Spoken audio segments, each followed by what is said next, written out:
Silikali ya Kaunti ya Masaku Niyaleana na Uneeni ula Wivo kana Vainai Kuatiia Miao Isesoni ya Kuthooa na Kunyaiikya Makunia Makuia leu Kuma kwa Muvia wa Kiw'u na Mawithyululuko Minista Muviani Onesmus Muia Easya kana Maundu Manaumilile Kumana na Mawithyululuko kanuma ukunikili wa mbunge ya Kaunti ya Masaku wa ripoti ya uthukumi wa mwaka wa 2023 Easya kana Muvia ni wanenganite Mauvoo ma Uw'o yulu wa uthosya kana uthoi na Uneeni wa Makunia hindu bitokani wanaomaniwe na mwandiki wa mbunge Brian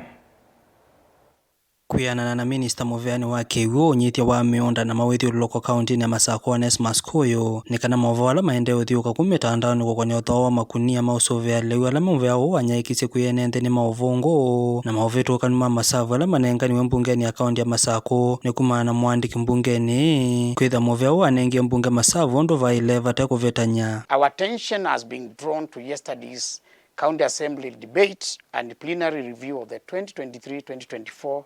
financial year performance report for the Department of Environment and Climate Change.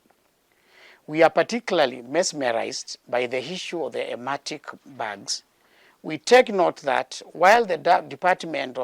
back on 30th June submitted the right information in terms of the quantities and the beneficiary list, the Secretariat to the Committee of the County Assembly erred in picking the quantities of the hermetic bags procured and distributed. Kuyu aiya wandani kana Makunia ala mathoiwe ni Muvia ni 888 kwa thoo wa silingi 880 kila imwe na isavu ya ilovia kumathoa no milioni 23 na 824. We wish to put the record straight as follows. The county procured 48,800 hermetic bags at a unit cost of 480. And the total amount spent was 23,424,000,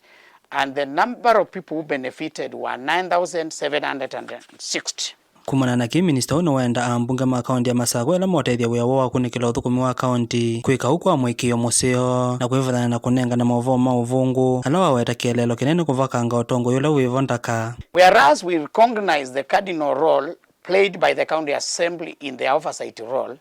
it is imperative the same should be exercised in an atmosphere of utmost good faith and consultation so that we do not mislead the very good public whom we owe them the duty of access to the right information. Yukwithwa speaker wa mbunge ya Kaunti ya Masaku enenganite mwoloto wa kuendesya mutaratara ukwi muthenyani wa umuthi na utena kimwe mama MCA kunengana Mauvoo ma uvungu kwi mivia kivithukania Unyaiikya wa Mauvoo ni wamenda ingi kuyumila vamwe na ala mananyaikisya Mauvoo kwitia wekeo muno kwiyene nthi kuonia livoti sya uvungu. We take cognizance of the fact that Madam Speaker in her own professional wisdom committed to give directions to the report the next working day, which is today. Some few members of the Assembly went ahead in an unmatched frenzy and gave a press statement based on the wrong information, and the same was also aired in several media stations. This has the potential of tainting the image of the executive and was uncalled for.